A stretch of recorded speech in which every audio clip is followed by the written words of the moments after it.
All right, let's just dive right into it. We're going to tackle a question that I think is on every single investor's mind today. The Federal Reserve, the institution at the very heart of the U.S. economy, is facing its biggest threat to independence in, well, over a century.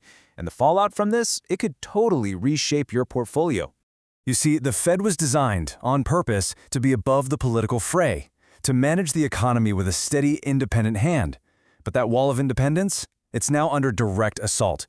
We're seeing public criticism, political pressure on a scale that is, frankly, unprecedented, and it's aimed squarely at the sitting Fed chair, Jerome Powell. Now, this isn't just background noise, you guys. This is a tremor that could shake the very foundations of our financial system. And this number right here, this isn't just some random figure. Think of this as the fuse.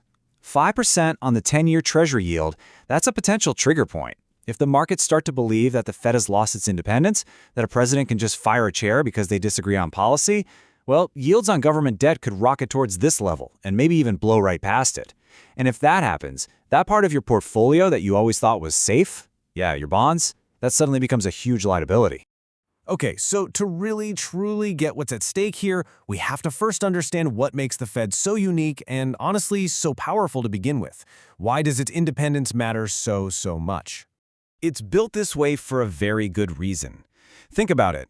Once a Fed governor is appointed by the president and confirmed by Congress, they get a long term. They're insulated from the day-to-day political drama. They don't have to answer to the White House or Capitol Hill. And that shields them from the pressure to, say, juice the economy right before an election. A move that might feel good for a little while but could lead to absolutely disastrous inflation down the road. This independence, it's the very bedrock of the Fed's credibility. So this question, this isn't some thought experiment from an economics textbook anymore. Not at all. This is a real-time stress test happening right before our eyes. And the answer starts in the biggest, most important financial market on the entire planet, the U.S. bond market. The markets, they would deliver the first, and let's be honest, probably the most brutal verdict. Forget the polls, forget the political commentators, the price of U.S. government debt would tell the real story, loud and clear. For decades, U.S. Treasuries have been the ultimate safe harbor. When a crisis hits anywhere in the world, money comes flooding into U.S. bonds. That pushes their prices up and their yields down, which automatically lowers borrowing costs for the entire U.S. economy. It's this powerful built-in stabilizer. But in the scenario we're talking about, the storm isn't coming from outside. It's coming from inside the harbor itself.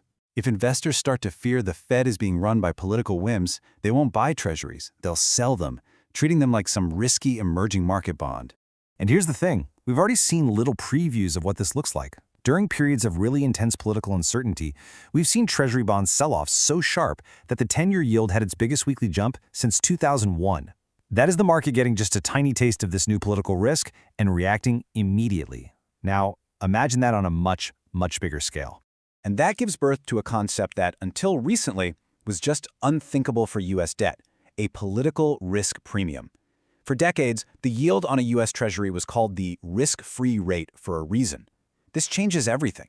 It means investors would start demanding extra compensation, a higher interest rate, just for the risk of holding U.S. debt, because of the fear a politician might start meddling with the currency. Now, this potential political shift isn't just about personalities or some angry tweets. No, it's about a proposed fundamental change in the entire philosophy of how the Federal Reserve works, something that's being called the Warsh Doctrine. So Kevin Warsh is a really key figure to watch in this whole conversation. He's been floated as a potential successor to Jerome Powell, and he's seen as being very close to Donald Trump. If he were confirmed, he'd actually be the wealthiest Fed chair in history. But the most important thing to get here is his proposed policy framework, which would be a huge departure from the data-dependent Fed we know today. Okay, so here's the crucial point. For years, when the Fed wanted to shrink its massive pile of bonds, its balance sheet, it mostly just let them mature and roll off. It's passive. Think of it like letting a bathtub drain on its own. The Warsh Doctrine suggests something way more aggressive, actively selling those bonds. We're talking treasuries and mortgage-backed securities directly into the open market. That's like pulling the plug and scooping water out with a bucket at the same time. It's a huge shift. And that's the kind of scale we're talking about. The Fed's balance sheet is over $7 trillion. So the idea of actively unwinding that, of selling those assets into the market, that is a move with massive and frankly pretty unpredictable consequences for everything from mortgage rates to the stability of the entire banking system. It's a total paradigm shift. And make no mistake about it, this is not just a domestic U.S. issue, not even close.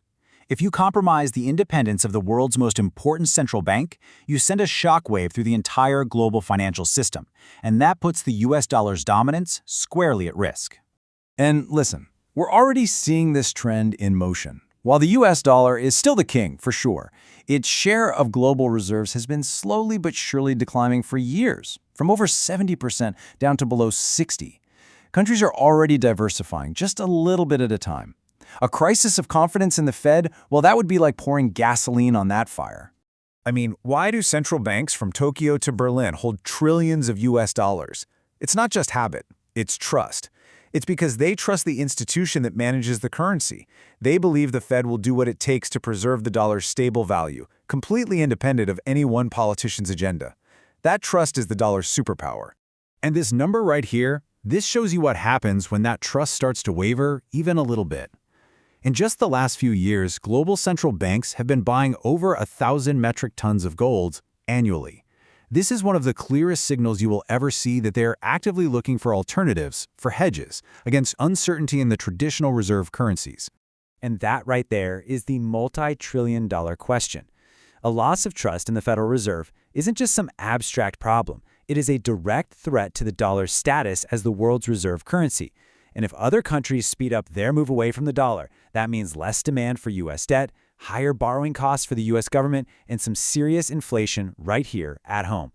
So, let's bring all this back home. Let's forget the geopolitics for just a second and look at the brutal, honest truth of what a politicized Fed could do to your portfolio. There's this really dangerous myth out there, especially among retail investors, that a president putting in a dovish Fed chair who's just going to cut rates, that's automatically great for stocks. The reality is so much more dangerous. If the market believes the Fed isn't serious about inflation anymore, that it's just taking orders from the White House, then inflation expectations become unanchored, and that is a poison pill for stock valuations. It's a devastating domino effect. Let me walk you through it. First, Fed independence is gone. Second, investors lose faith that the Fed will ever control inflation, so their long-term expectations for inflation go way up. Third, to make up for that new inflation risk, the 10-year Treasury yield spikes. Now, fourth, and this is the absolute key for your stocks, a company's value is based on all of its future profits discounted back to today. That 10-year yield is the foundation for that discount rate, so when it spikes, the present value of all those future earnings just plummets. And this forces stock valuations, the PE ratio, to shrink, pushing prices down even if a company's profits are perfectly fine. For 30 years, investors had this incredible tailwind. A steady, decades-long decline in interest rates just mechanically pushed up PE ratios and stock prices. That era is over. It's done. We are now staring down a world where that powerful tailwind could violently reverse into a headwind, actively pushing down on stock valuations for years to come. And all of this is happening against the backdrop of a U.S. national debt that is already ballooning past $37 trillion. A spike in interest rates isn't just bad for stocks, it would be catastrophic for the federal budget. The interest payments would explode, crowding out pretty much every other kind of government spending. So that's really the ultimate question we're left with, isn't it? In a world of soaring debt, is an independent central bank, one that's free from political pressure, the necessary anchor that keeps the whole financial system stable? Or in this era of massive challenges, is it now just seen as an obstacle to getting things done? The answer to that question is probably going to define the investment landscape for the next decade.